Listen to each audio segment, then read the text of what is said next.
This is Michael Woodward, and this is Season 2, Episode 25 of the jumbleThink podcast. T minus 10, 9, 8, 7, 6, 5, 4, 3, 2, 1.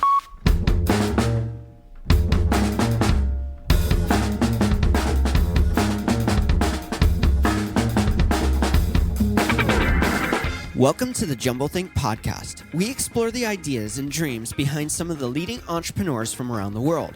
Along the way, we will give you some tips and ideas of how you can chase your own big ideas and dreams and change the world around you. Our guest on today's episode is Walter O'Brien. More about Walter in a moment. Our guest on Monday's episode is Monica Louie. On the episode, we talk about how you can use Facebook and Facebook strategies to grow your entrepreneurial dream. It's a super fun episode, so make sure to check out Monday's episode with Monica Louie. Now let's jump into today's episode with Walter O'Brien.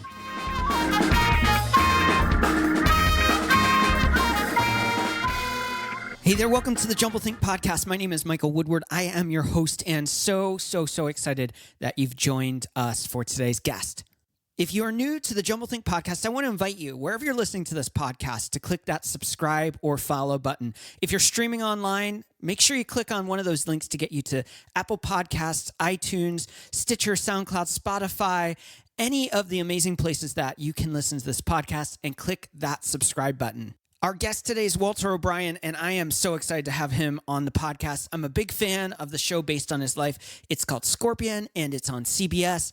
I also want to thank our good friend Jeremy Slate from Create Your Own Life podcast. Jeremy found out that we were fans of the show Scorpion, and he connected it up so that we could have the real-life Scorpion, Walter O'Brien, on the podcast to share his story. If you haven't already, make sure you check out Jeremy's podcast. It's awesome.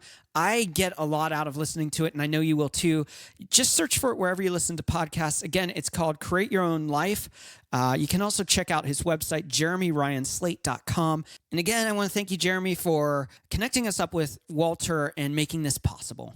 Now, I already mentioned that Walter is the actual real guy that the TV show Scorpion on CBS is based on, but let's learn a little bit more about Walter. So my name is Walter O'Brien. The company is called Scorpion Computer Services, and I am the CEO and founder. So what my business does is we are problem solvers, a think tank for hire to solve any problem that has a budget of over $10,000.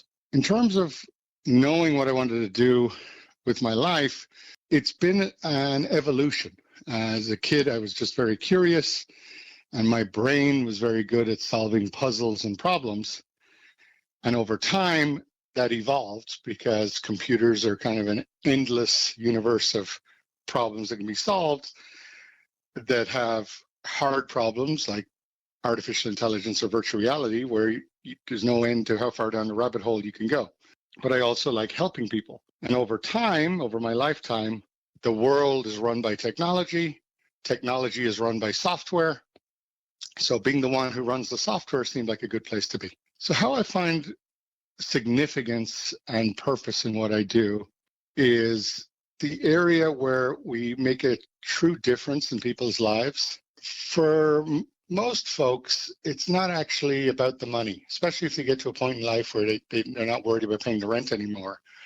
At that point, it becomes about their passion, about their family, about their stress levels, about their work-life balance. And we're able to bring great relief to that because people can't be good at everything.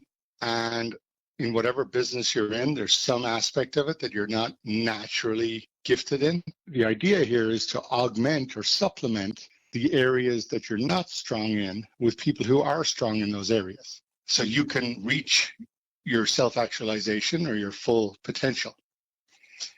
The other aspect is for the folks that the kids who are too young to have their own companies and businesses yet, it's to inspire them to be problem solvers, to celebrate intelligence, and to realize that if they're tolerant of each other's flaws, they can do far more working together than they can by working on their own. So one challenge I'm working on to overcome in our own business is the marketing challenge, because people tend to pigeonhole in their minds what a company or person does. This person's a plumber, that person's an electrician. we have to put businesses into a box of something we're familiar with. There is no business like ours, and there is no business that says just bring us any problem and we'll explain why it's better to solve it with us than try and solve it on your own. And getting that message across to people is the biggest challenge, which is why we're doing things like this podcast, to give examples. Once someone has tried or used us for a few months, they can stay with us up to 7 years or more. But it's getting people to take that initial step to change their thinking into a different way where they realize it's possible to rent a brain for extra capacity, just like you'd rent a U-Haul truck if you needed extra capacity to move your house. So for our business, the goal is to have more people use us, where if you view the planet as a body, imagine if all the brain cells in your body were equally distributed throughout your body and not connected to each other, then it wouldn't be a very smart entity. But if you bring all those brain cells together into a process and an infrastructure where they can work efficiently, then you have a very intelligent body. And right now on the planet, the smarter people are kind of randomly scattered around the planet, generally misunderstood, bullied, and ridiculed. They're not good salespeople, so they don't sell themselves well even in job interviews. And then when they're put among a large group of people who are not gifted, they don't really fit in as a team player. And because of that, as a planet Earth, we are actually, as a society, we're rejecting our greatest asset. Our greatest natural resource isn't gold, it's IQ. What I'm trying to do is harvest IQ, bring it all together in an incubator where if that brilliant person is terrible at sales and marketing and legal and taxes, then let someone else do all that and let them just think, because they're really good at that. And then let everybody else who's entrepreneurially trying to solve hard problems rent that thinking power. We'll be right back with the interview portion of our conversation with Walter O'Brien. But first, we wanted to let you know about some free resources we have over at jumbleThink.com. Recently, we released 2 guides. The first is Overcoming the Unknown, and the second one is How to Know When You've Found Your Dream. The 2 guides are completely free, and we'd love to share them with you. All you have to do is swing on over to jumblethink.com/guide. Again, that's jumblethink.com/guide to claim the free guides. Now let's join the conversation we had with Walter O'Brien. My guest today is Walter O'Brien. For me, I'm super excited to have Walter on the podcast. I'm a big fan of the TV show that's based on his life. It's called Scorpion. If you haven't checked it out, you need to check it out. And if you have, you know that it is just awesome. Walter, thanks so much for being on the podcast. Thank you for having me. Much appreciated. As I mentioned, big fan of Scorpion. It just wrapped up season 4 this week. And so first off, do you know if season 5 is happening? There's no rumors on the rumor mill yet. So Yep, because we're all good at keeping secrets. So it will be announced when it's officially announced, I'm afraid. But I know everybody's dying to know. A lot of people listening are going to wonder how much of your story is truly represented in Scorpion, and how much of that is fictionalized, how much of it is stuff that you go, hey, this is based on true stories, or stuff that's inspired by true stories. So I do get asked that a lot, and being a geek, I actually sat down with the scripts when we did the early episodes of the show and tried to figure that out by looking at like how much of these elements are real versus how much is Hollywood. At that time, what I came back with is about 70% of it is real. So the characters in it are inspired by real friends of mine. The emergencies that happen are often ones we've shared with the writers, but maybe they changed the location or the country or the names of which agency it happened with just to protect the real people. Then the areas that are more Hollywood is when you have, gun chases and a lot of office romance and so on. Those things we only do on weekends. It's really, really quite a fun show. And there's so much going on in the world. I mean, you watch the news even from this week. We hear of a Southwest plane and the window shattering. You hear about the IRS outage with their services and that kind of thing. And I know that you've worked in these kind of situations where lives are on the line, businesses or entities are really impacted by the services you bring. I know there's a lot of things you can't share and can't talk about, but I think the one thing that really excites me is that there are people like you who are really thinking outside of the box, outside of the norm, and saying, okay, let's really problem solve this. Let's really critically think it through. So for you, as you have a team around you, you have your core team, you have contractors you work with, and you have this think tank mentality. How do you really approach that problem solving issue of getting through these very tough, very difficult, very significant problems and coming with a solution that really brings a change in that space? That's a great question. And what I realized, because my whole background is computers. So, I studied computers, got degrees in computer science and artificial intelligence, and my whole life was just tech. And slowly tech kind of leaked into the rest of the world, where really, whatever business you're in now, you're in the software business, whether you realize it or not. If you and I opened a restaurant next week, 2 restaurants, and I manage my SEO and my Google and my Facebook ads and my Yelp rating perfectly, it doesn't matter that you're a better cook. My restaurant will still be full every night because of my Groupon customers. Right. So I'm actually in the software business, not the restaurant business. And that's kind of an aha moment that creeped up on people over the last couple of decades that many still haven't realized until their competition puts them out of business, knowing their competition is worse than them, but they're better digitally. And over that time, there's been a lot of work for years, since the early 60s, in what is the best way to solve problems in the software and IT space. How do you diagnose them? How do you break them down, et cetera? And billions of dollars spent on process and methodology. Yeah. And we learned all of this as kind of standard operating procedure as an engineer. But it took me a while to realize that not everyone thinks like this. Okay. So literally, if I was planning a wedding tomorrow or any kind of event, I would get my engineering handbook out and start going through what are my requirements, what are my budget, what are my dependencies, how do I define when I'm done, how do I test that I'm done. Now I realize I have a single point of failure. What if it rains? Where are we going to move the event to?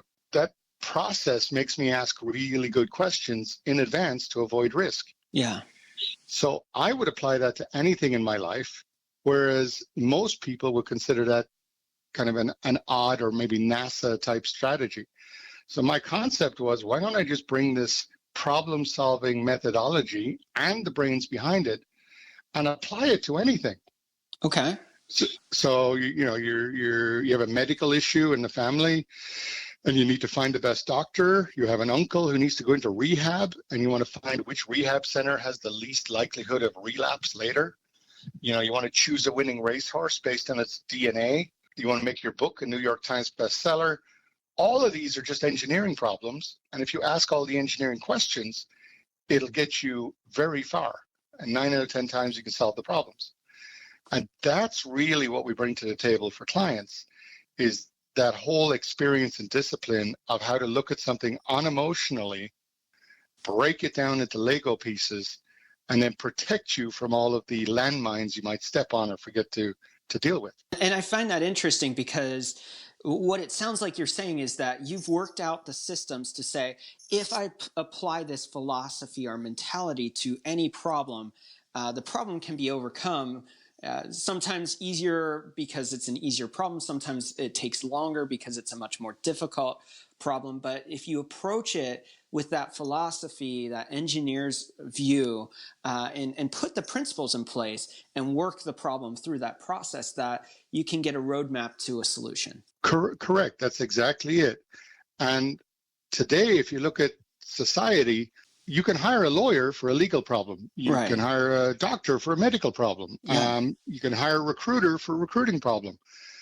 But there's not really that Ghostbusters number you can call to say, I need someone to manage all my problems and hire whoever they need to hire, because everything now is a project. If you just want to repave your driveway, You got to deal with the insurance, the valuation on your house, the permission from the city, to make sure the contractor doesn't rip you off, the scheduling. Everything is a project. Yeah. And the point is, if you can afford to repave your driveway, it's probably because you have a day job. Yeah. And if you have a day job, you're already working too many hours a day to sit down and also project manage your driveway. So you're either going to get ripped off or disappointed. So our business model is we do have people available 8 hours a day to manage your projects. And if we manage them efficiently and effectively and quickly and protect you and get them done in half the time because we already have the checklist because we did it before.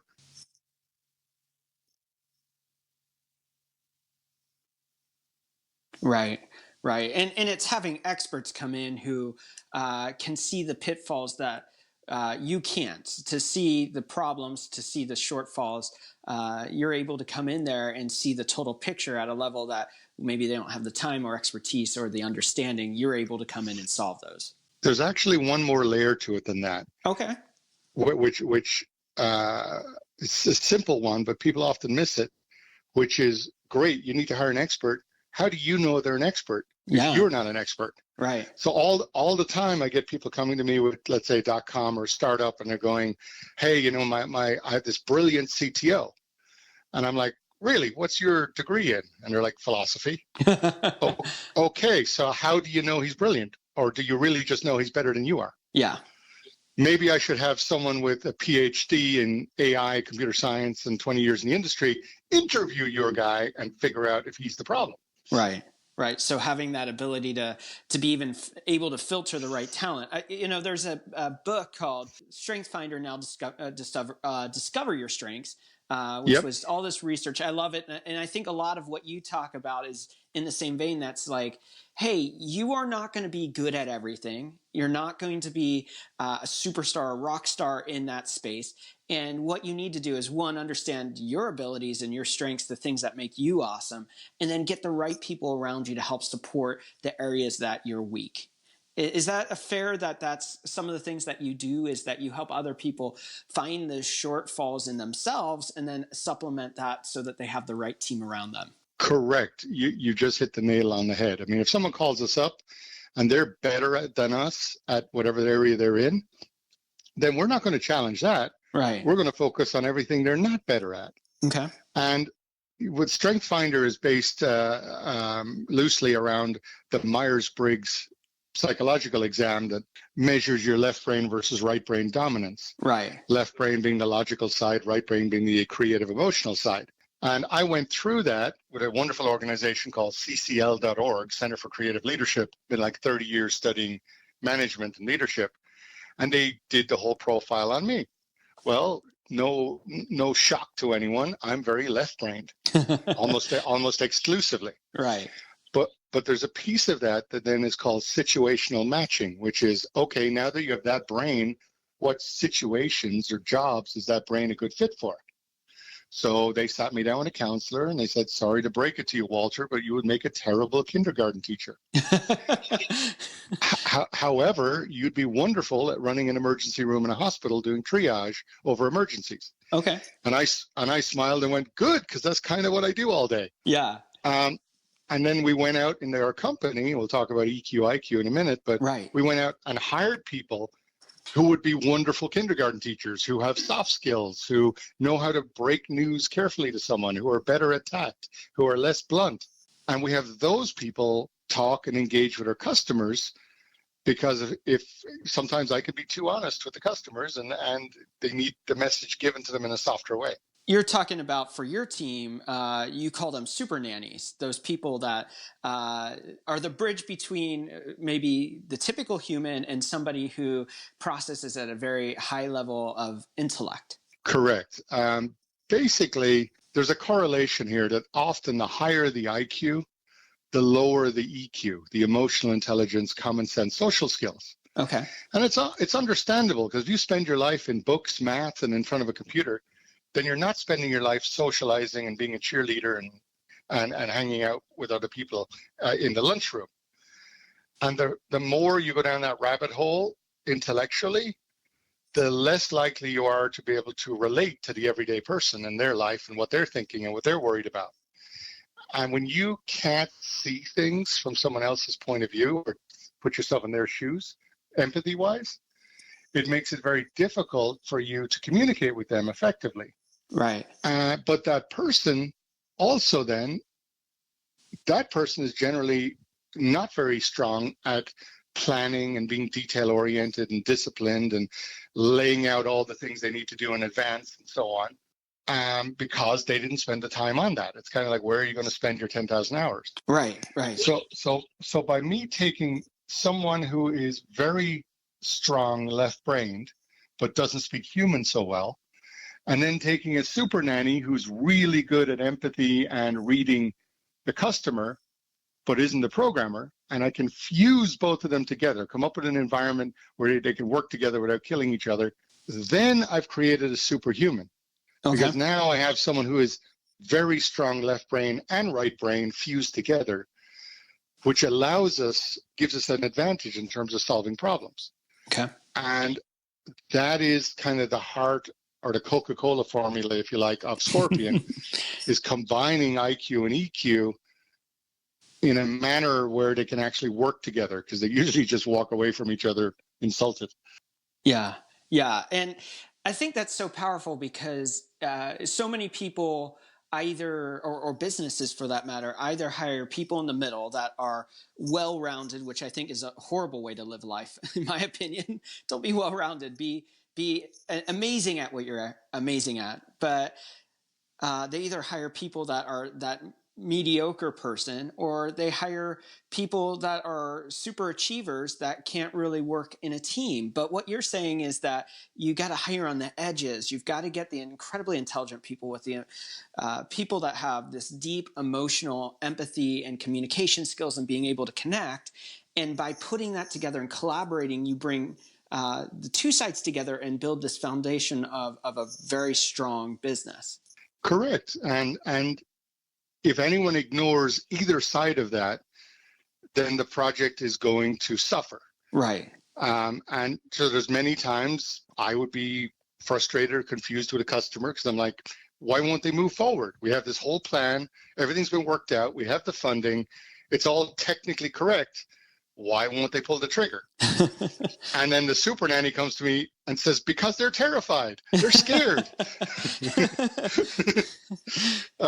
And we have to, manage and mitigate and deal with that. The engineer is just sitting there looking at the spreadsheet going, I don't see why we're not moving forward. Well, Right. The answer is because of an emotional reason. Yeah.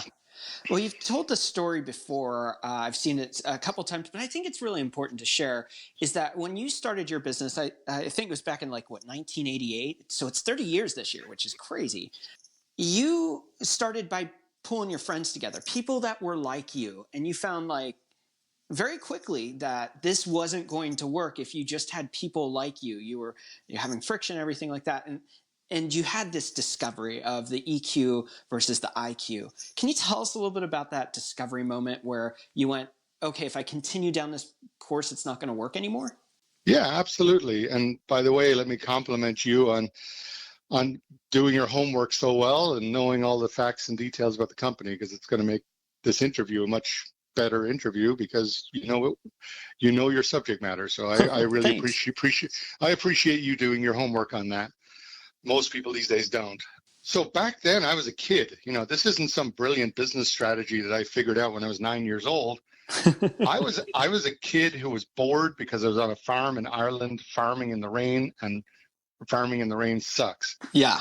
And my imagination's running wild and I'm bored out of my mind. And then I discover computers and I'm like, oh my God, this is amazing. And it's indoors, which is a plus. Yeah.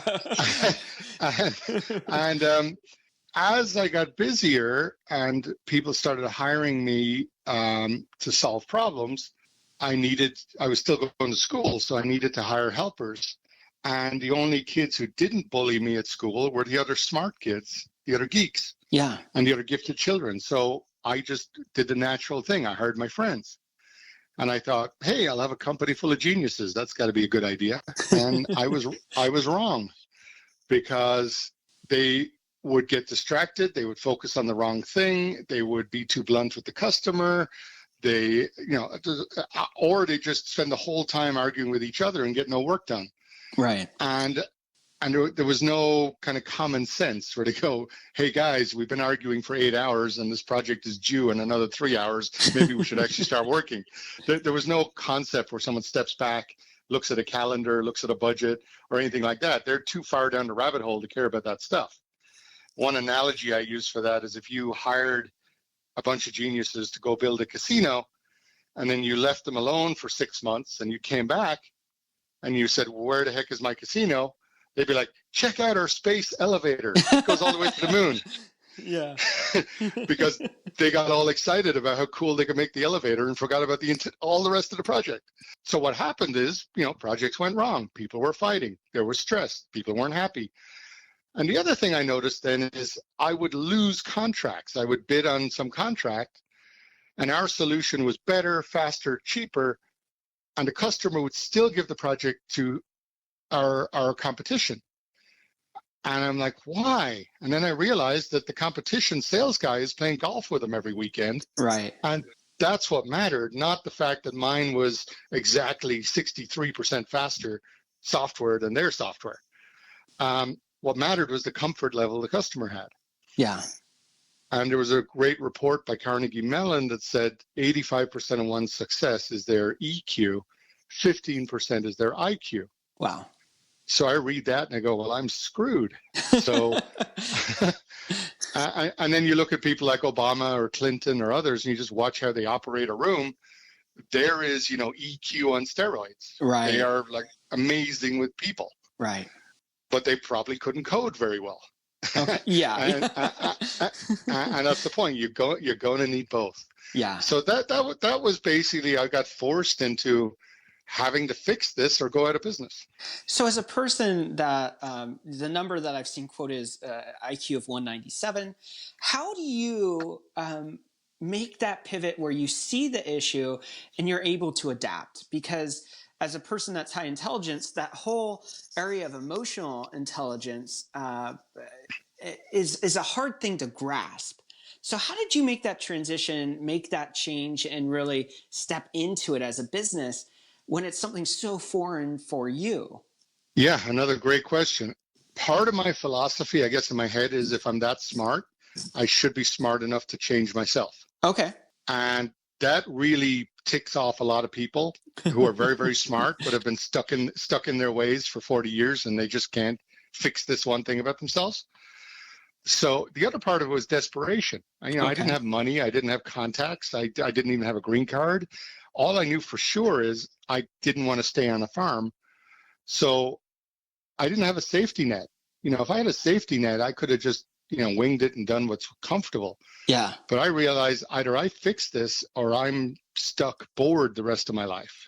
Okay. And that drove me to go, I'll do whatever it takes to fix it. A big part of that is I don't know if I did fix my EQ in terms of, I don't think it's intuitive or natural. It's something like an actor that I had to learn by studying other people and then use my IQ to simulate my EQ. Okay. So you're looking at it from that rational standpoint. You're using like data almost to process how you should act in response or interact with people. Correct. And if you fake it well enough where the people feel good and they don't know if your EQ is genuine or not, then does it really matter? It's right. Like the tree falls in the forest when no one's hearing it. Yeah. Now, over the years, you'd hope it would grow on you a little bit, but I still catch myself all the time. An example I use is I was heading to a meeting, supposed to be at 7 p.m. in the evening, and I get a text from the guy going, I'm so sorry, can we reschedule to 8 p.m.? I'm still at the hospital. My sister just had twins, and I'll get there as soon as I can. Yeah. I reply with confirmed for 8 p.m. And then there's a pause. Then the EQ kicks in, and then I have to send a separate message going, oh my God, congratulations, boys or girls. Now, in my head, I'm going, I'm never going to meet these babies. What do I care? But from an EQ point of view, that's what's expected. Right. Right. So good. And we can talk so much and so long about the difference between the two and how we can use these to our benefits. But I really wanted to dive into the world of technology. It's something that I know you're passionate about from your early age as a hacker into what you're doing today. Technology has played such a part of your story. We're in an interesting time where innovation's happening so quickly. How do you stay current in what's going on? It's interesting because every time someone tells me innovation's happening so quickly, in my head, I'm like, I'm still waiting on it because I feel like I spend most of my life about 10 years ahead of my time. Right. And I'm like, come on already. Can we put in some bandwidth? Hurry up already. Can we get some VR helmets out there? Yeah. You know, can we please standardize our e-commerce and EDI systems, please, so we can just automate invoicing and paperwork? Yeah. And I'm just sitting there waiting an extra 10 years for the industry to finally catch up and get rid of their legacy software. So I feel like I'm dragging it forward rather than waiting on it. But I realize for most people, everything's changing blindingly fast because it is exponential, not linear. Yeah. And staying up to date obviously is a challenge. You can't know everything about everything. While we're having this conversation, there's probably 2 more programming languages that have been invented somewhere on the planet. Right. But what I have found that helps a lot is I'm aware and classically trained on all the fundamentals of programming, hardware, how computers work, and how AI works. So I know all of the basic elements. So now, if there's a new programming language, a new chip, a new way of parallel processing, quantum computing, cloud-based computing, cybersecurity, new type of firewall, I already kind of know 50% of it because it's kind of 50% like stuff that already exists. So I can take a quick glance at something or scan a page or whatever and go, okay, I got it. You know, they changed how they do the configuration, or they flipped this over from a firewall in an app to a firewall that's in a virtual machine. So I can like kind of get the gist of it, and I'm like, yeah, I got it. And then it kind of sticks in my head, which I consider a dusty attic of every piece of cool tech in the last 30 years. Right. In case I might need it to solve a problem. But the other thing is, my friends, the whole point of the company is for me to hire people who spend their lives dedicated to being the best in the world at their niche area. And they're my friends. I've worked with the same people since college. So I talk to my friends all the time. We have lunch. We all went to go see Ready Player One the other day, the Spielberg movie. Yeah, yeah. Whatever is the coolest new thing they've heard about or read about, they explain it to me in 5 minutes over coffee. They spend 20 hours reading about it, but they could tell me what I need to know at a very high level. And now I know when we have a problem in that area, I'm not going to solve it, but I know enough to know the guy who does. Okay. And I know I can now go back to this person and go, this person spent 20 years on exactly the issue of graphene filtering of distilling water. Okay. Or desalinization of water. Okay. So this is my water guy. That way I can connect the expert who's doing no marketing ever to anyone with the city who has a serious water problem and needs to desalinize 4 million gallons of water every month. Wow. So it's a little bit like that old Italian saying, I know a guy, that kind of thing, where it's like, where you know what you know, and you know enough about everything that you're able to connect with the right people. And you talk about these people that you've been friends with for years, that you're able to go in and say, okay, I know and understand what's going on. I know how to process this. Now I know how to bring the right members together to process the problem. Absolutely correct. And let's assume for a second that I am average knowledge in a lot of these areas of chemistry, math, physics, biology, legal, finance, etc. Let's say I have average knowledge. Okay. That means that these people in my Rolodex have beyond average knowledge because I know enough to assess that they're better than me. Okay.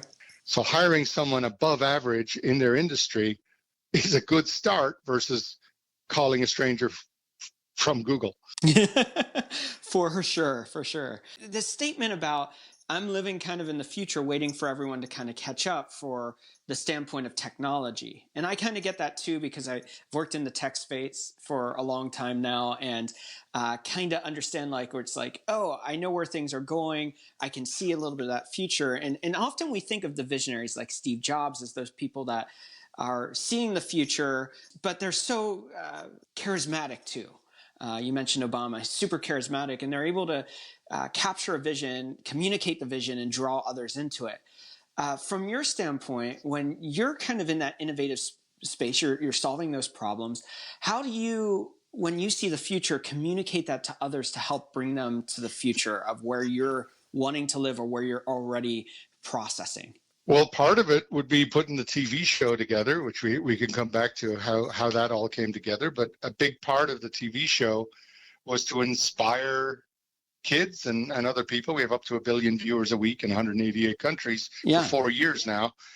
And having them watch over and over again every week a group of dysfunctional superheroes managed by a super nanny who are brilliant in their own areas, could save the world and then forget where they park their car or forget to eat and still manage to work together to do amazing things. That's a really positive message to put out there. It also, I'm trying to put some intelligent TV out there. We have enough unintelligent TV for the last couple of decades that there should be room for at least one show that inspires thinking. But also, we don't really appreciate or glorify intelligence at all as a culture. We glorify basketball players and drug dealers and rap stars, but when's the last time someone had posters of a genius on their wall and put them on the front cover of the magazine instead of, someone in a bikini? So I think we got to turn that around because we're just dumbing down society. Right. So your question about, how do I communicate and relay technology? Technology comes from intelligence and thinking. If we listen to the intelligent people, if we're tolerant of the fact that, okay, they have a low EQ, but I'm going to look past that so I can see into the good of what they're doing, that is the future. If we just listen to the smart people, if the banks that are 100 years old and the boards actually listened to the 26-year-old IT person who's in there knowing that their entire 1970s data center should have been in the Amazon cloud 10 years ago and nobody's listening to them. Right. That's the problem. The problem is they're not celebrating the intelligence of that person. Right. And the board members are all 60 years old, but that doesn't really help you when your technology is 2 years old. Yeah. So you should be listening to the 26-year-old. Yeah. I love what you said on some of the interviews that I watched of you in preparation, where you were talking about how you're a few years older than me, but I grew up in the 80s.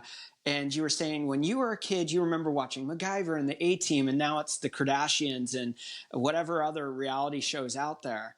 Looking at the generations that are coming through, the Gen Xers, now we're in the midst of like the day of the millennials. Now we're moving past into even the next generation.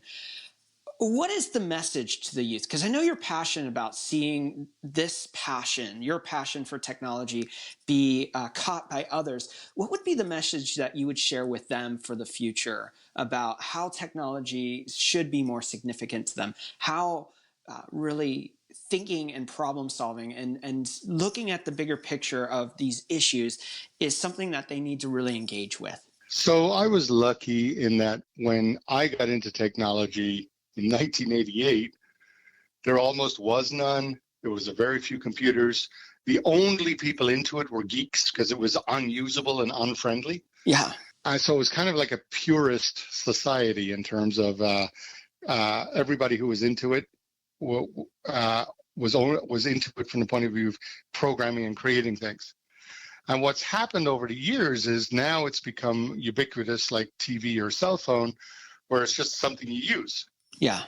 And people and the younger generation are so used to growing up just using it, they almost don't think about the fact that they can create it and they can change it and they can invent it.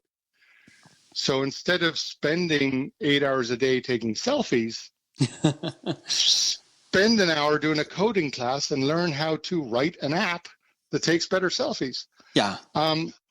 Don't just kind of become the sheep that follow and use what's out there, but become the people who change it and reinvent it and move it around. But the other part of that is that takes focus. Anything significant I've done in my life took me about 3 to 7 years of focus. Wow. The big inventions like SenGen and others took me about 18 hours a day for 7 years to produce that stuff. Wow. Now, today, BuzzFeed say that the average attention span of millennials on down is about 7 seconds. Wow. The concern here is if you can't knuckle down, focus, have discipline, and stick with a hard problem for a long time, you're never going to invent anything cool, and you're never going to change the world. Yeah. And that's my biggest concern. It's not that they're not smart enough or anything else. It's that they're so distracted with so many advertising impressions, and they're spending so much time playing with and using the technology they're given rather than changing it or creating it, that there's a smaller and smaller percentage of the folks actually able to change, to make a difference or invent something. All of them are just users. Okay. And that just means they're the suckers that are paying for stuff. Don't be the user, be the creator. So start moving back away from a consumer mentality and into a creative mentality. I think it all has to start there. Okay. There has been a lot of discussion around the world of AI, artificial intelligence. You have like Jeff Bezos on one side saying, I see AI being a place where we can start generating a minimum income where everyone's getting paid because computers are doing everything. And then on the flip side, you have people like Elon Musk who are saying, guys, not too quick. There are a lot of downfalls to this kind of technology. There are a lot of pitfalls that we haven't worked through. What do you think people need to know is the truth about technologies, whether it's VI, whether it's AI, whether it's personal security, cybersecurity for corporations? What is it about technology that we need to really know how and how it impacts our lives for the future? Well, this is where I struggle between my IQ and my EQ, because do you want to hear the comforting public feel-good answer, or you want the truth? Oh, I want the truth. That's me. So the truth is humans evolve very, very slowly over hundreds of years, and technology gets twice as fast and half as cheap every 18 months. Right. So it will, just plot that on a graph, it will surpass us. Yeah. Most people think around the year 2045, a computer will be smarter than everybody on the planet. It's called a singularity. Okay. So the concept that AI will always be helpful to us and always be a tool to us and everything else is not really true. If something's growing exponentially, then we'll be lucky if it keeps us around as entertainment or pets. Right. And just look at nature. If in any aspect of nature, if you introduce a superior species to your ecosystem, the first thing it does is wipe out its threats, which is you. Yes. Yeah. The last thing I will do as a human is write code that's smarter than me. Because if it is, that code can write code that's smarter than it. Yeah. And at that point, it's out of control.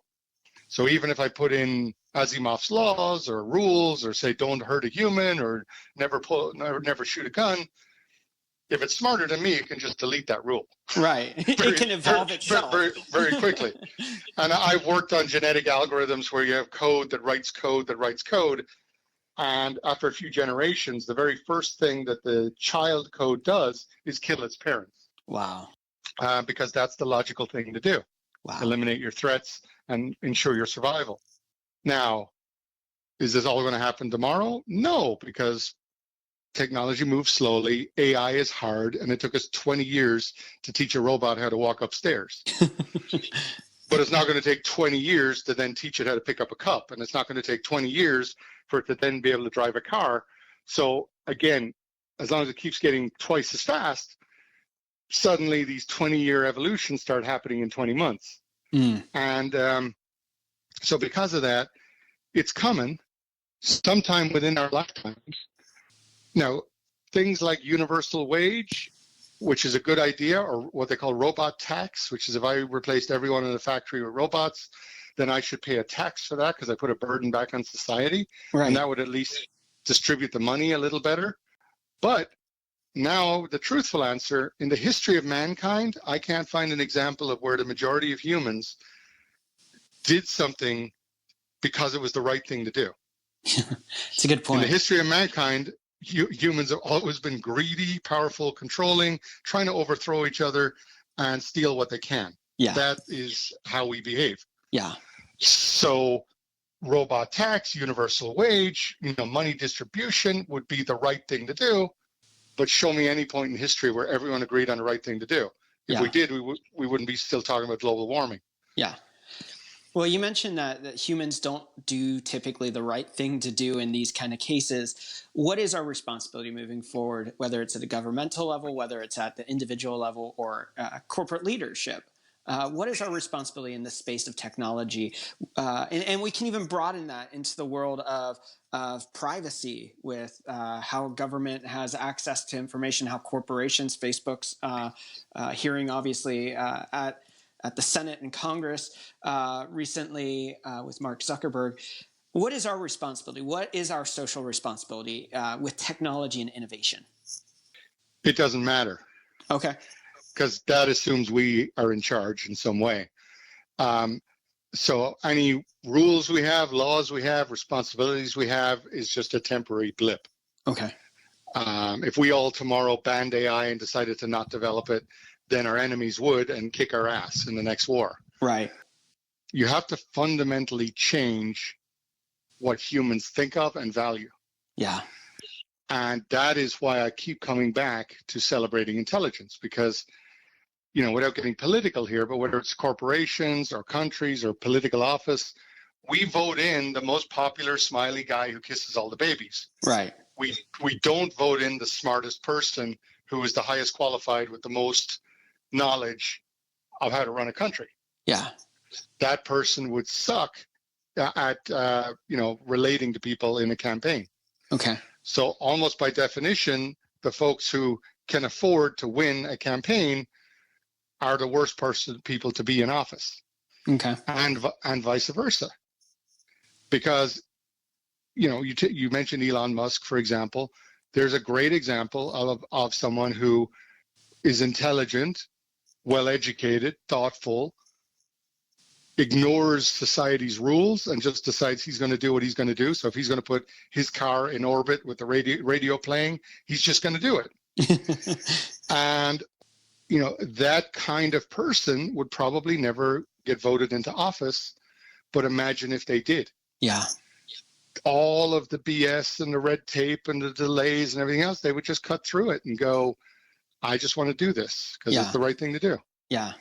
But would anyone vote for him? And versus if Kanye ran, we laugh, but which one has more Instagram followers? Yeah, that's true. That's true. Right? Yeah. If you look at the last election, it was won because of 60 million votes. Right.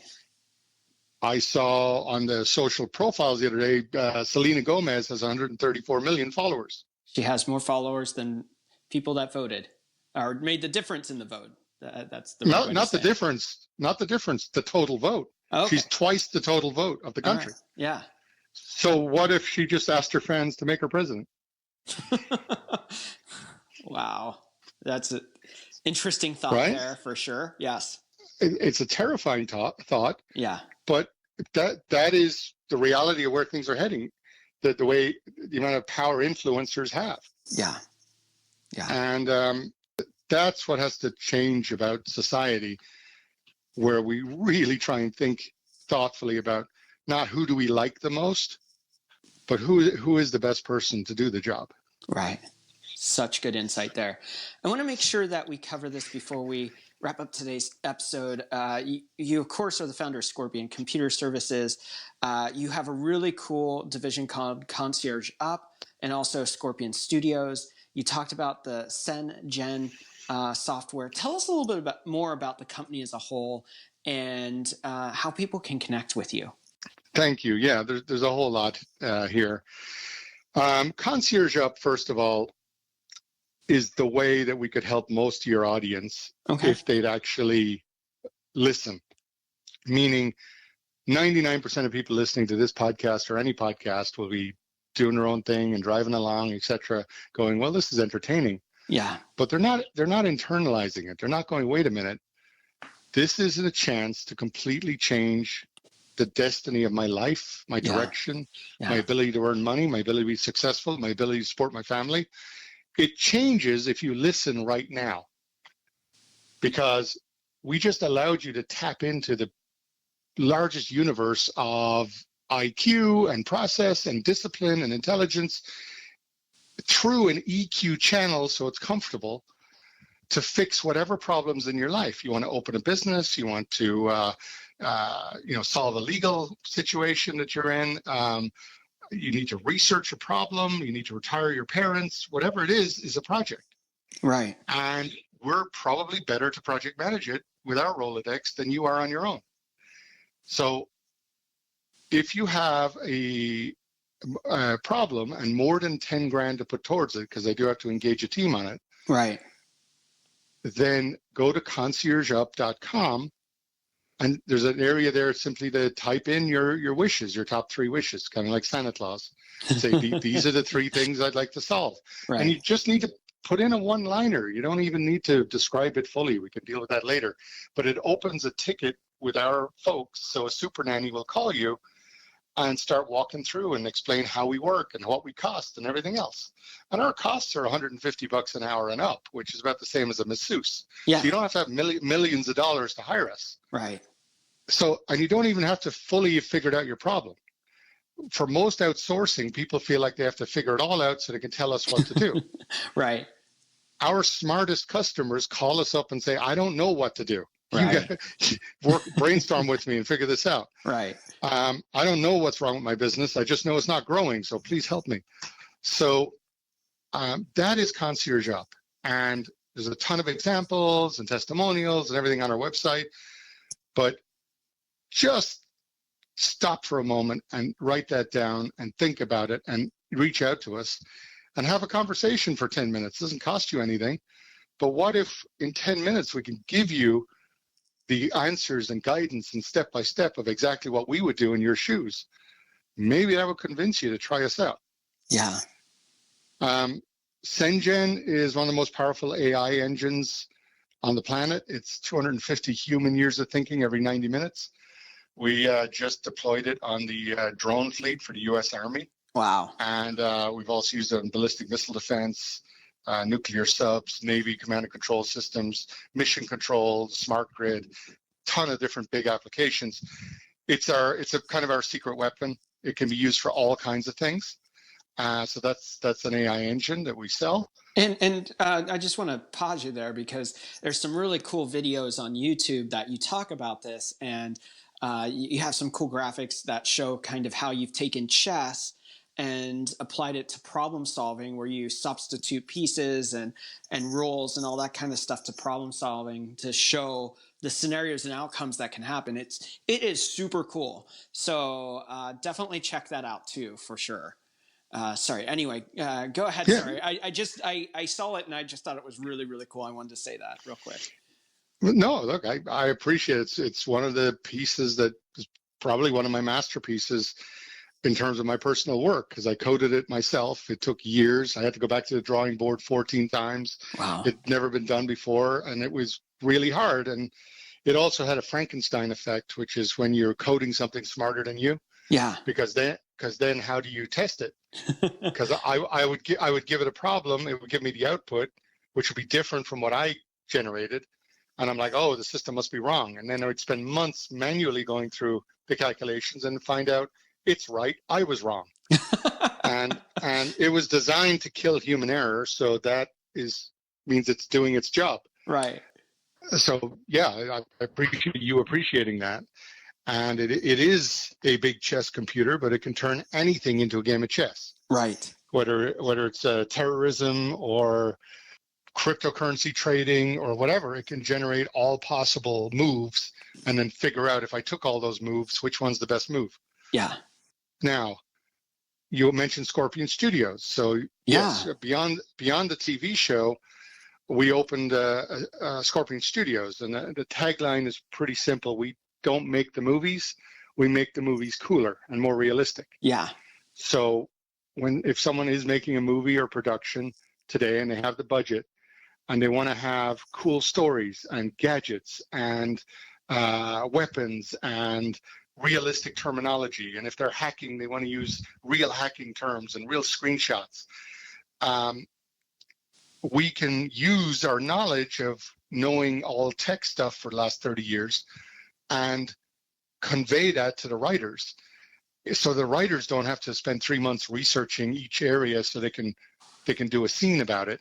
We can just tell them over the phone in a few minutes.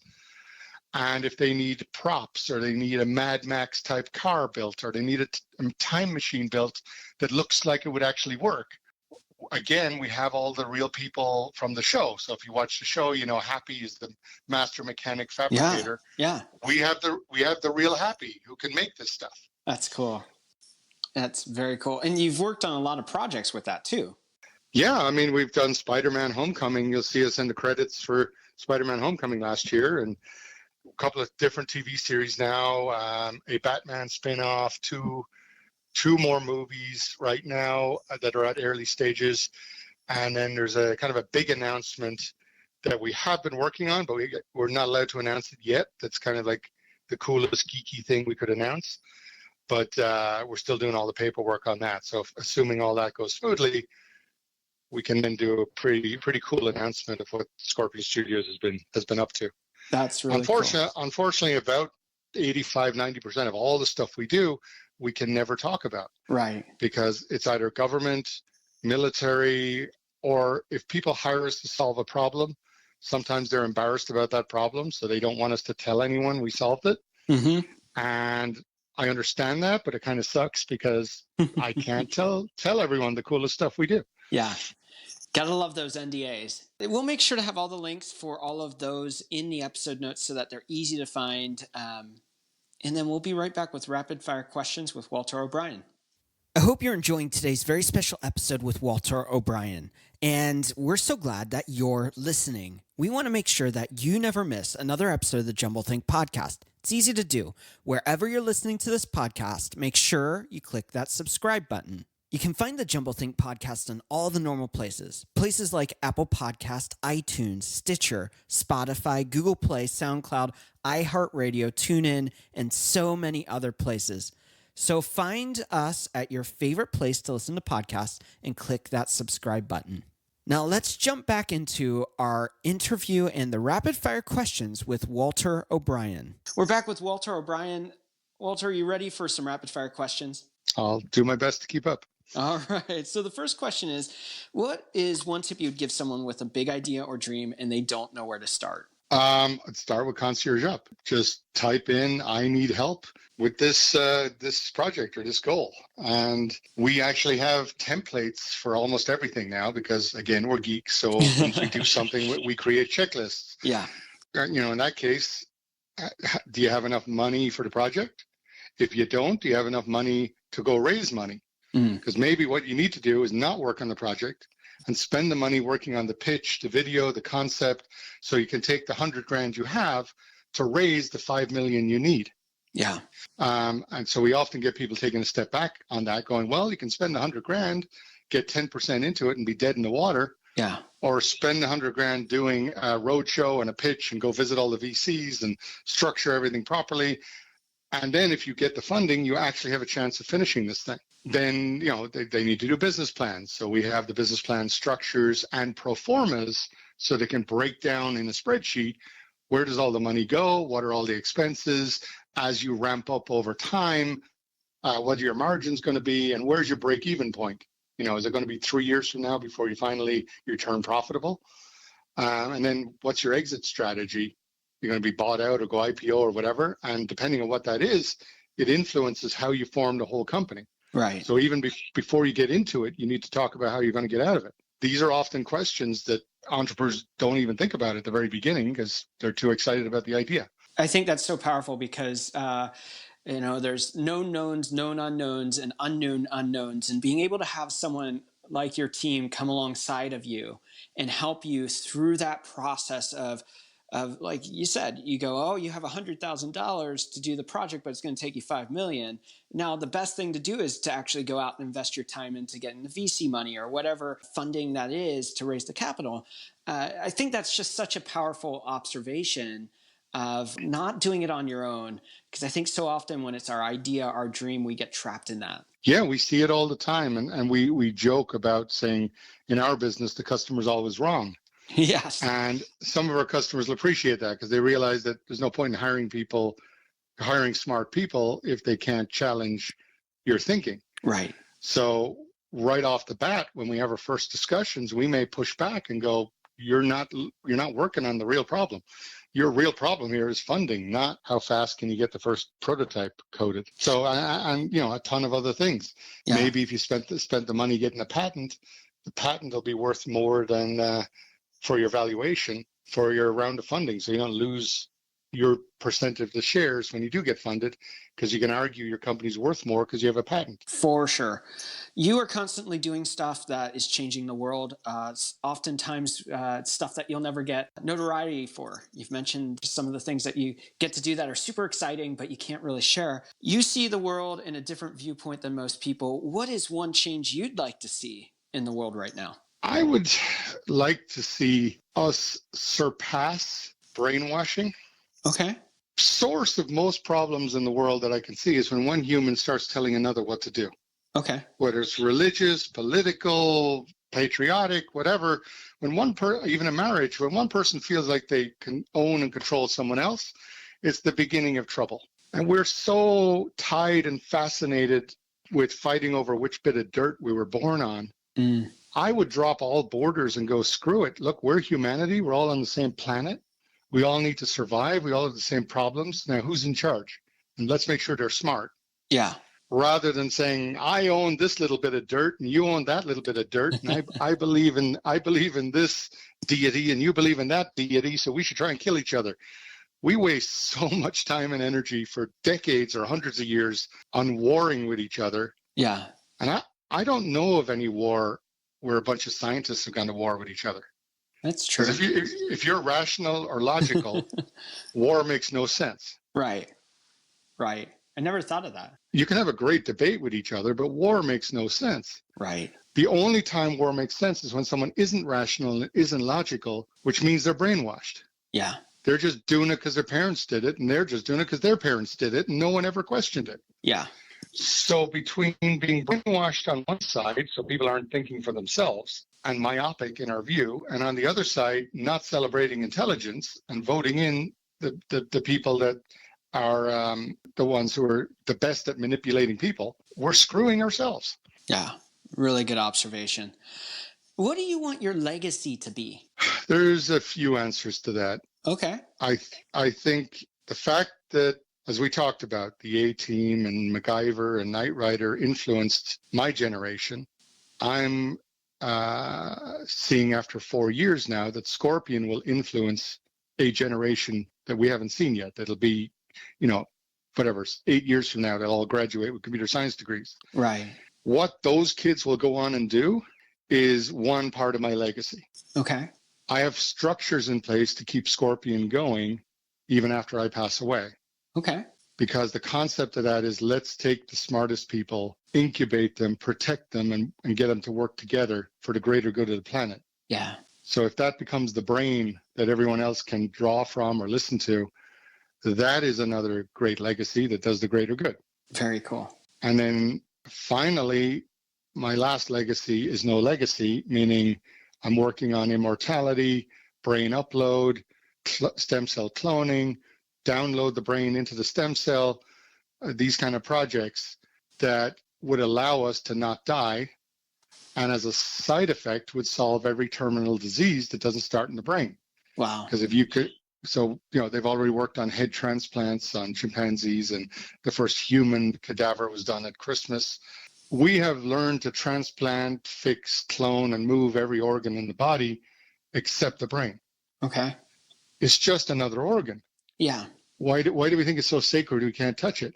But imagine if we could refuse the spine, for example. Yeah. Which means you move the head over to a new body and reconnect the spine. Think of all the diseases people have, from MS, ALS, cancer, HIV, etc. Why fix them if you can just throw them away with the old body? Yeah. And taking it further than that, we are just electrical activity running on a biological computer. Okay. That is us. Yeah. 2.5 petabytes of storage and 100 million neurons. Well, 8 years from now, hard drives will have that same storage, and 12 years from now, Intel chips will have 100 million transistors. Okay. So for $300 at Best Buy, I can hold something in my hand that's equally complex as my head. Wow. So what if I can back up my head like you back up an iPhone? Yeah. Wow. And then what if I can restore it somewhere else? Yeah. That also cures Alzheimer's, dementia, etc. Because you just back up grandma before her hard drive gets corrupted. Yeah. Now, again, these are examples where I would get ridiculed. People are going to say it's crazy, blah, blah, blah. Except the smartest people on the planet have all said it's inevitable. This will happen because look at all medical research. That's what it heads towards, is replacing and understanding every organ in the body. So we'll eventually understand ourselves. Right. It's just a matter of which year.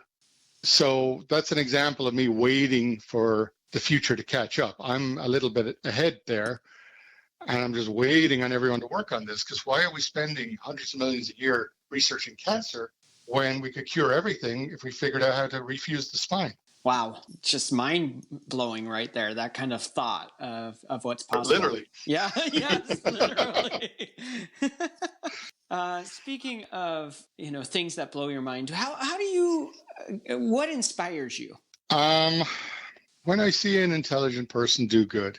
Okay. When I see one that makes it against all the odds, when I see one that doesn't get taken down or bullied into submission or whatever, when every now and then, rarely, the good guy wins. Yeah. And that is inspiring. And when I get a letter from kids who watch the show who said they were thinking of committing suicide because they're in a small town, they have religion rammed down their throat, they realized they were smarter than their parents when they were 7 years old, and they just see no way out. But then they watch this TV show and realize that there's a place for everyone who never fit in. Yeah. And maybe just because they're 1 in 10,000 people and their school only has 200 and their village only has 1,000, that they just haven't met their own kind yet. Yeah. That inspires me. Yeah. But there's not enough of it happening. Yeah. You shared some statistics. I think you said 20% of all high IQ individuals end up committing suicide or attempting suicide. Correct. They at least have admitted they attempted or contemplated, because at that stage it is the logical way to end the pain. Right. But what a loss to the planet. Right. Right. There's so many people who have ended their lives that had so much to offer to change the world around them. And some of these brilliant people that we've lost throughout history could have been the person that maybe they didn't figure out how to fuse the head to the body, but maybe they figured out a way to stop a cancer. And that's the next step, and we just don't know because their life is gone. The genius that they have is gone. Right. And the reason it happened is that the teachers paid zero attention to the head jock who has a future working at Costco, who was bullying the hell out of him. And everybody turned a blind eye. Yeah. What is one book you think every dreamer or entrepreneur should read, and why? Oh, it's hard to pick one book because there's so many good ones. Right. Do I have to say only one? You can pick a couple if you'd like. I mean, the 48 Laws of Power is kind of like the cliff notes of the cliff notes of the cliff notes of the biggest wisdom that's out there. Okay. And when you read it, you'll feel like it's really evil and manipulative, because it's summarizing for thousands of years how people have won wars and stayed kings and queens and kept in power. Okay. But my view is, whether you want to do that or not, or follow those rules, you should at least be aware of them, because if you're not, they're being done to you. Right. So if you need to understand how the world works and how humans really work beyond the fairy tales, that book is a good start.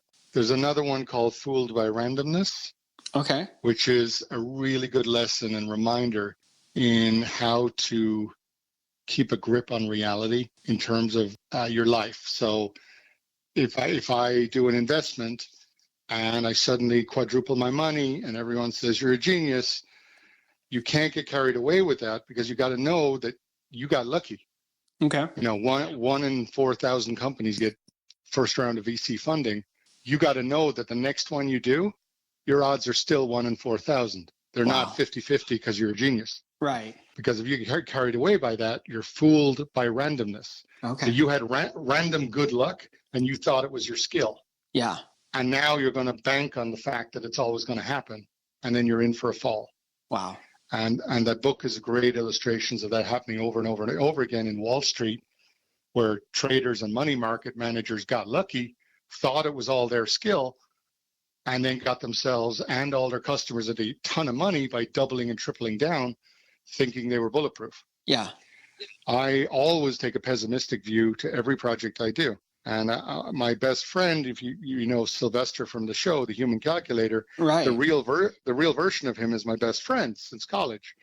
And he's the most pessimistic guy I know. He tells me every day everything is going to go wrong. and I asked him one day, like, how can you live your whole life being that pessimistic? And he said, because I only like pleasant surprises. Oh, that's cool. And that means every day he wakes up is a better day than he thought it was going to be. Wow. So he's actually a happy person. That's pretty profound, actually. That right there. Again, not the best guy to party with, but a really good person to run your business plan by. Right.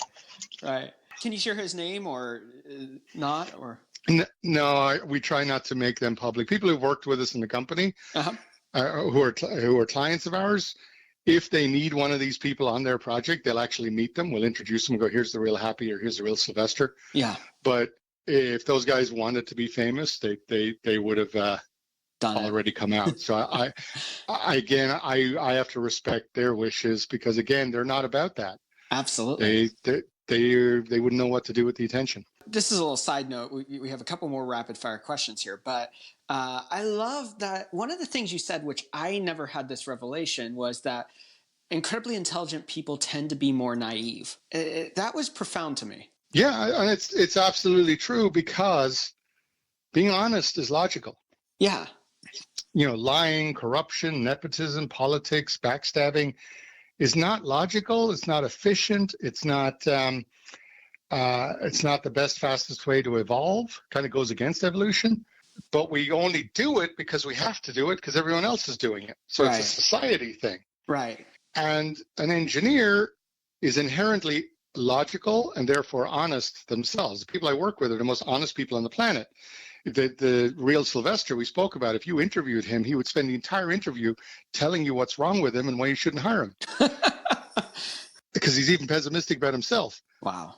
But if you tell him something, he's going to believe it, because he's going to believe that you're also being honest, because that's how he is. Wow.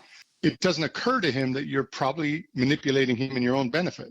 Wow. And that is part of what I try and protect my folks from, is I try to be just savvy enough not to be fooled myself. And by the time I bring them a project, it's already real, paperwork's already signed, the funding's already there, the expectations are already set, and now they're set up for success. Yeah. If they try and interact directly with the customer, it's a disaster. The customer thinks they're doing one thing, they think they're doing another, they think they have funding, the customer lied to them, and it all falls apart because they believed everybody. Yeah. Speaking of success, can you tell us maybe one tool that you use that's significant for the success of your business? My brain.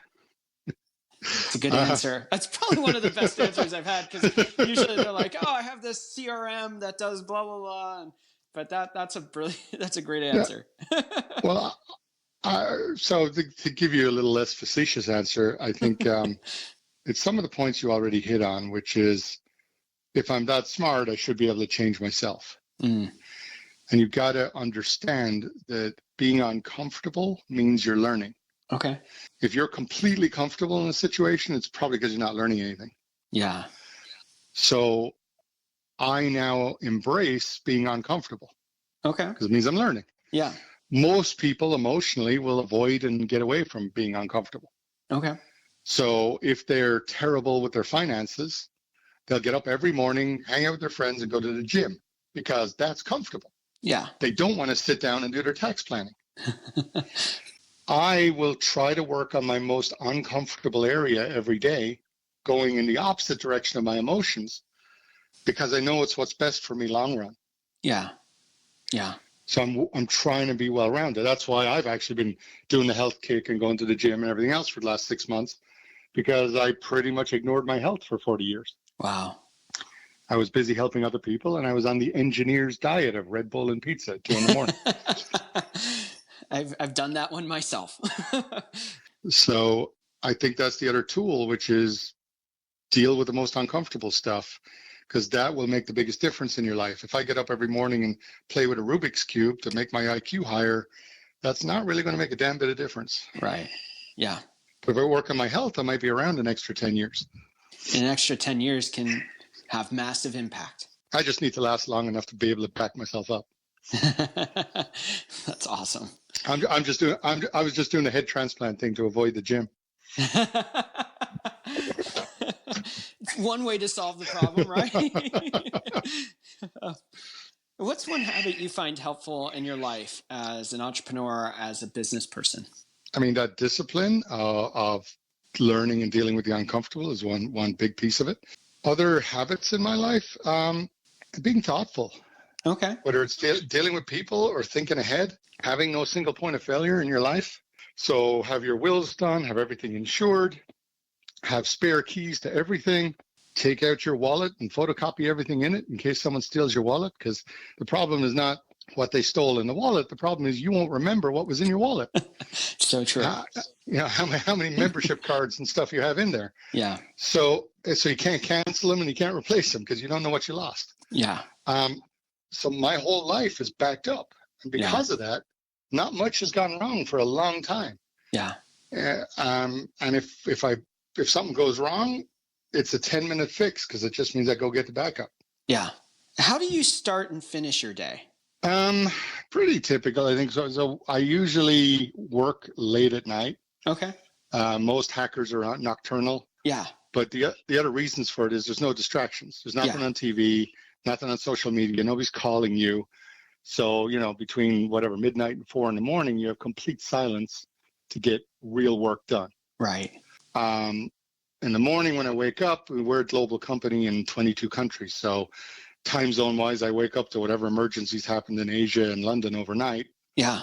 And then deal with anything on the East Coast, and then follow the sun around to the West Coast as New York closes up and, Singapore and Hong Kong open. Yeah. And then trying to fit in things like workouts. Because again, that was something I was terrible at, not my core competency. So I followed my own advice and rented a brain. I hired a personal trainer to come to my house, turn up on my doorstep, and guilt me into having to stop in my office and go work out. Right. Because I don't want to flake on him. Yeah. But I'm not a morning person, and I usually have events in the evening. So I told him come at 5 p.m. Yeah. By then all the fires are out, and I can work out and get ready in time and still make dinner. And that stupid little thing right there was the key to my health, because I'm never going to get up first thing in the morning and work out because there's too many emergencies and I'm too tired. And I can't cancel all my evening events and dinners and things because I'm at the gym. So I had to find some time that it does happen. And most people don't work out at 5 o'clock, but I don't care. It works for me. Yeah. And then I try as much as possible to blow off steam on the weekends. So I try to not schedule a bunch of meetings over the weekends and just go do something different. Okay. Blow off some steam, drive some cars, hang out with friends, go see a movie, whatever, and just try to unwind a little bit before Monday hits. Yeah. So it's, nothing special, just trying to fit everything in. If you weren't doing what you're doing today, what would you be doing? That is an interesting question. If someone said to me, because I came out of high school exactly when the first home computers became available and affordable. Right. So if I'd come out 10 years before that or 10 years after that, it could be a whole different story. But let's say computers didn't exist and I had to work in some other industry. It seems like being a lawyer would have been the most likely industry, because writing a contract is like writing code. Yeah. You have to write out all the instructions of what to do if this happens, or otherwise if this other thing happens. And then prosecuting or fighting a contract is like hacking, because you're trying to find the loopholes in the code to find what did they not think of. So we work a lot with law firms, and we're expert witnesses, do intellectual property work, private investigation, digital forensics, etc., with the top law firms. And we work very well together because we're basically both programmers, just in different languages. Yeah. So I think that would be the area that I would be most likely to fall into. Our final rapid fire question is, what is one dream you're still wanting to fulfill in your own life? Well, the brain upload project Yeah. would be unfortunately, the logical answer, because your self-actualization is generally defined as how you use the gifts and skills you have to do the most good for society before you die. Yeah. Which logically means if you could not die, then you could do good for a lot longer and a lot more of it. So that continuality would be able to make every other dream a reality because you could continually. Then I got all the time in the world, and there's no rush. That's cool. So unfortunately, every question you ask me is going to have a logical answer, not an emotional one. Right. The logical answer is I want to do the greater good, and I can do that more if I don't die. Yeah. And if I figure that out, then everybody doesn't die. Yeah. And I'm sure we'll have new problems because people are greedy, and they'll fight over something else. But at least then I have plenty of time to fix it. As we wrap up today's episode, what's one last thought you want to leave our listeners with? What I would love to have happen is you and I are back here a year from now. Okay. With a few of the listeners on the phone with us, talking about how their entire life and business got turned around because they listened to this podcast. And instead of like the other 99% who just said, well, that was cool, they actually got off their butt, went to conciergeup.com and said, screw it. What have I got to lose? I'm going to talk to these guys. Yeah. And they actually opened up a ticket and started talking to us. Yeah. That would be the takeaway I give, because otherwise all this is pointless. Yeah. If everyone just hangs up and nothing changes in their life. Yeah. Walter, for me, this has been a massive privilege to talk to the real Walter O'Brien, go beyond the TV show and actually dive into the world of things that actually have significance, that are changing the world. Love the show, love your story, and just appreciate your time so much. Well, I appreciate the respect that you showed in terms of understanding who we are and doing your homework in advance. So that's why it's a good interview. So thank you so much, and I hope we're able to help your audience. Once again, I want to thank today's guest, Walter O'Brien, for taking time out, sharing his story, and giving us insights into what his company is doing. As always, you can find the links to Walter and everything that he's doing in the episode notes. And if you haven't already, make sure that you check out Scorpion on CBS. Once again, we want to thank you for tuning in to today's episode. It's been a privilege to have Walter on. It's also a privilege to have you, the listener, listen to this episode. And hopefully it's challenged you to ask the questions that you're not asking, to see the things you're not seeing, and push into the realities that you could be living in. So now it's your turn. Let's see what you can do to move that big idea and dream forward. You could take Walter up on his challenge and drop them a note on Concierge Up. You can drop us a note to tell your story. We'd love to hear it. Or just making a step forward, taking that first step on making that dream and idea reality. So until our next episode, get out there, do something awesome, and change the world around you. Les mères de famille, les enfants, peuvent également prendre un moment revitalisant dans quelques mois, lorsque vous aurez bien saisi la technique et que vous serez maître de votre corps. Vous pourrez vous décontracter même en travaillant.